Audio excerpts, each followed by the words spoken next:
In the upshot, the percentage attained by each candidate was as follows: Raila Odinga 48.84%, William Ruto 50.48%, Waiga Mwaure 0.22%, and John Wanjakoya 0.43%. IEBC and its chairperson also submitted that the KIMS kits malfunctioned in 235 polling stations, necessitating the use of the printed voter register. In these polling stations, backup KIMS kits were later deployed for purposes of results transmission. The first respondent, in response to the question of 50+1 constitutional threshold, maintained that he attained the threshold under Article 138(4) of the Constitution as elaborated by the IEBC and the chairperson. This court has considered the differing formulas and threshold arguments presented by various parties to this petition, while the first, second, and third petitioners raised pertinent questions connected to this issue. We shall address them together with those of the sixth petitioner, who has addressed and focused on the issue as specifically framed in detail. It must be restated that the case made by the sixth petitioners concerns a data-specific threshold as enunciated under Article 138(4) of the Constitution, that without attainment of which there can be no declaration. This data-specific threshold is what this court declared in John Arun Mwau and two others versus IEBC and others. Petitions numbers 2 and 4 of 2017, consolidated, referred to as the ultimate yardstick for determining the winner in a presidential context. In Raila Odinga and 5 others versus IEBC, petition number 5, 3, and 4 of 2013, this court asserted that rejected ballot papers do not constitute a vote cast to be included in calculating the final tally in favor of a presidential candidate. We are not persuaded by amicus curiae's brief, that is Law Society, who attempted to persuade us to consider our position on this finding. We reiterate that rejected votes cannot be taken into account when calculating whether a presidential candidate attained 50% plus 1 of the votes cast in accordance with Article 138(4) of the Constitution. Similarly, in the same Raila 2013 case, the court further laid down the parameters of burden and standard of proof in electoral disputes. More specifically, the burden and standard of proof required in disputes challenging the outcome of a presidential election. And this is what the court said, I quote, "In the case of data-specific electoral requirements, such as those specified in Article 138(4) of the Constitution, for an outright win in the presidential election, the party bearing the legal burden of proof must discharge it beyond any reasonable doubt." The question that follows was whether the petitioners challenging the attainment of 50% plus 1 constitutional threshold and the computation by the sixth petitioner in general met the standard of proof settled by this court in Raila 2013 case. The premise of the sixth petitioner's percentage computation was a press briefing made by the chairperson of IEBC on 10th August 2022, when the evidential burden shifted to IEBC and its chairperson, as it does in election cases. They produced video evidence correcting the percentage voter turnout to read 64.6 at the time of the briefing. This percentage, however, did not include reports from all the KIMS kits and 86,889 voters who were identified manually using the printed register of voters. In our view, the assertion by the sixth petitioner that the percentage voter turnout was firstly predicated on the uncorrected percentage given by the chairperson of IEBC was negated by evidence adduced to prove the correction. Secondly, the sixth petitioner based his percentage of voter turnout on the total number of registered voters, while the chairperson of IEBC made reference in the press briefing to the number of registered voters who were identified through the KIMS kit progressively. The sixth petitioner also asserted that rounding off of votes cast in a presidential election as a means of assessing the threshold under Article 138(4) of the Constitution kills and bars voters, which is illegal and unconstitutional. We have deliberated on this proposition and found that it is not mathematically sound and that the rounding off done by IEBC and its chairperson was correct. Consequently, we find that the petitioners did not provide a watertight case to warrant the setting aside of the results of the presidential election on the basis of not having met the threshold provided under Article 138(4)(a) of the Constitution. On the voter turnout, therefore, we find that the formula predicated on the number of voters identified through KIMS kits progressively and used by IEBC and the chairperson to generate a percentage of 64.76% was correct. Having settled the issue of voter turnout, we must ask ourselves whether in the making of the declaration, the chairperson of IEBC applied the formula in Article 138(4) of the Constitution, which is total votes cast less rejected votes divide by 2 must always give 50% plus 1 vote. Given the numbers that were presented to us by IEBC and the chairperson, this would translate to 14,213,137 divided by 2 plus 1, which makes 7.106569. The question that must inevitably follow is whether this formula, when applied, will confirm that 7,106,569 votes is less than 7.176,141, which represents the number of votes received by the first respondent. We find that it is, as such, on the basis of the foregoing formula and from the numbers provided by IEBC and its chairperson and the declaration by the chairperson of the President-elect on 15th August 2022, it is our finding that the declared President-elect attained 50% plus 1 of all the votes cast in accordance with Article 138(4) of the Constitution. Issue number 8, on whether there were irregularities and illegalities of such magnitude as to affect the final result of the presidential election.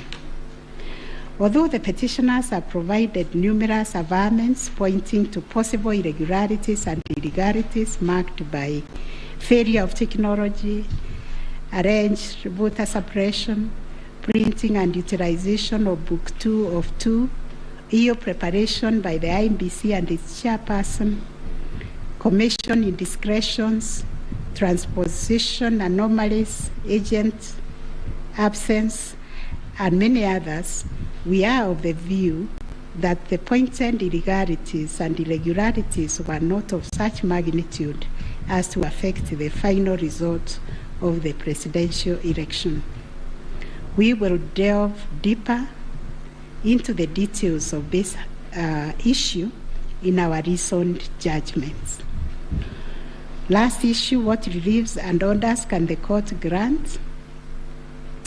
Under Article 163(3) of the Constitution, it is provided that the Supreme Court will have A, exclusive original jurisdiction to hear and determine disputes relating to the election of the office of the President arising under Article 140. And Article 140 provides, I quote, a person may file a petition in the Supreme Court to challenge the election of the President-elect within 7 days after the date of the declaration of the results of the presidential election.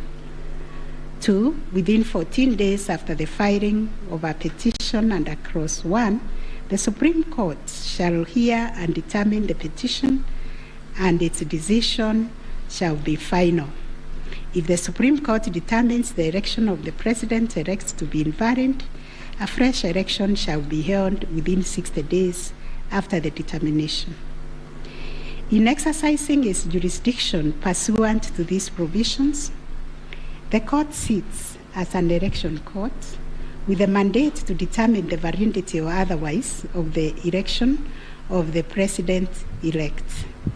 It is clear to us that the jurisdiction of the court is quite circumscribed in terms of the orders or reliefs it can grant following the hearing and determination of the election petition under Article 140 of the Constitution.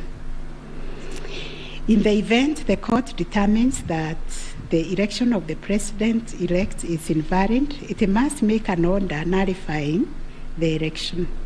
Consequently, it has also to make an order directing IEBC to hold a fresh election within 60 days after the determination. Should the court determine that the election of the President-elect is valid, it shall issue a declaration to that effect.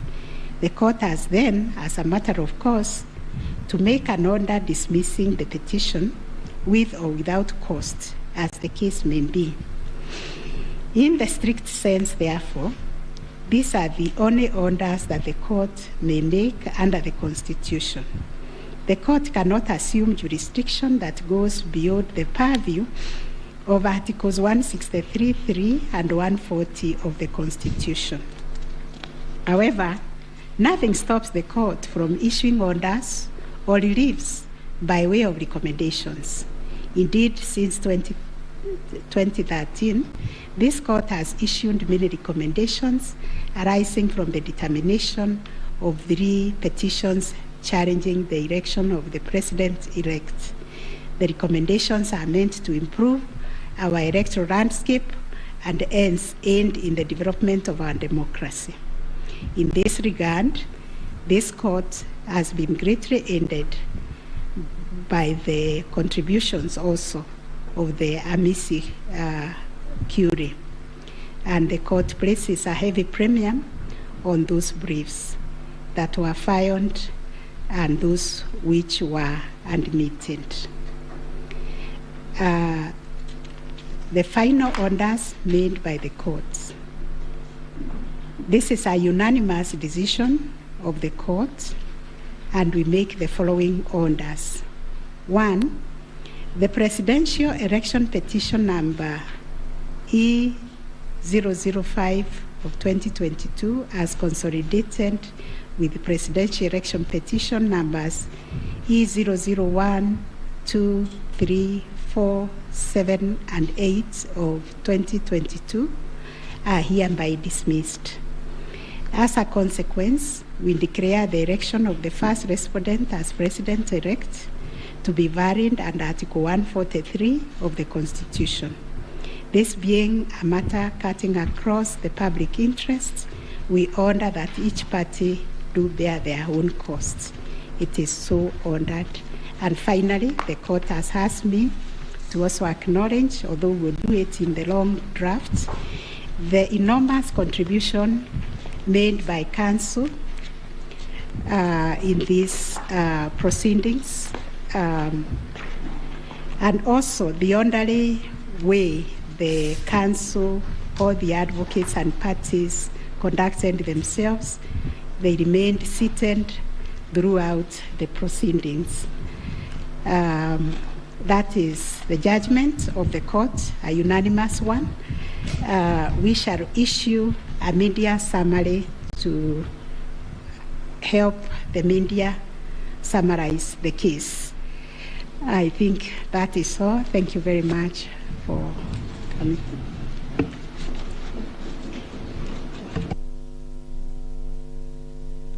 My Lady, Madam Chief Justice, and the learned judges of this court, again, I am requested by my colleagues to thank you most profusely for your labors into delivering this judgment, listening to all of us, and giving our nation this judgment so that we may move forward.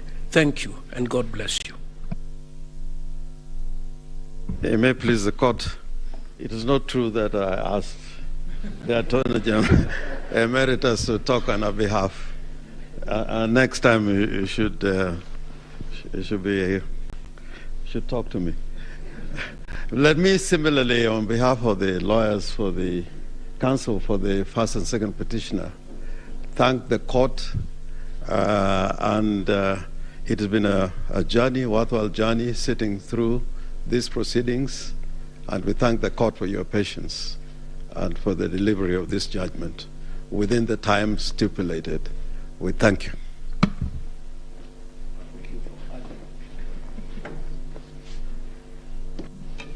Madam President, members of the court, I wish to request just a couple of minutes for the chairperson of the Law Society of Kenya to make a few remarks in appreciation of the work that the court and Kenyans have done on this exercise, if you allow. Thank you. I call upon Mr. Eric Theuri to come and make his remarks. It is also his birthday. I would have sung happy birthday for him.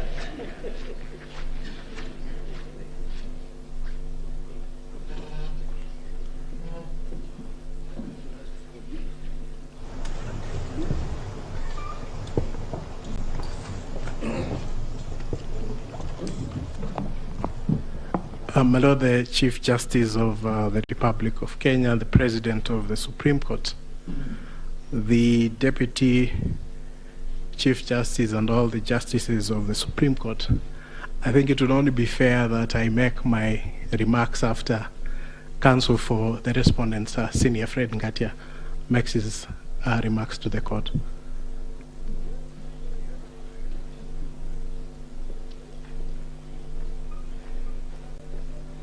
Madam Chief Justice, thank you very much. It's so kind for the President to acknowledge that age goes before youth. Mine is to thank the court, to thank my learned friends for the effort we all expended. We thank this court for clarifying certain issues, and we look forward to a less corrosive 2027. Thank you very much.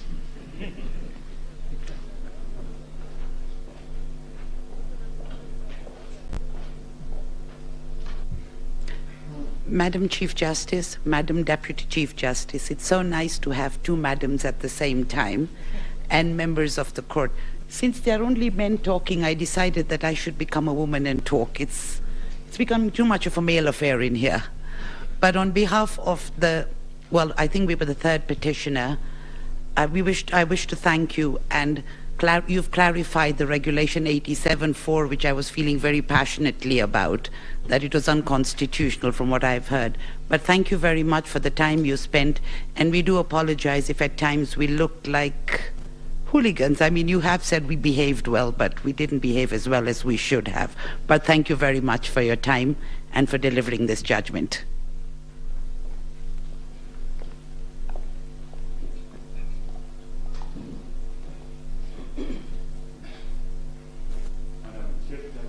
Madam Chief Justice, Madam Deputy Chief Justice, members of the court, I, on behalf of Attorney General, take this opportunity to thank you most sincerely for a great job done and for the courage to clearly define the limits of the law, which will help us empower IBC on the way forward, and hope that this might be the last of the petitions after elections once we carry out a proper elections based on your guidelines. Thank you.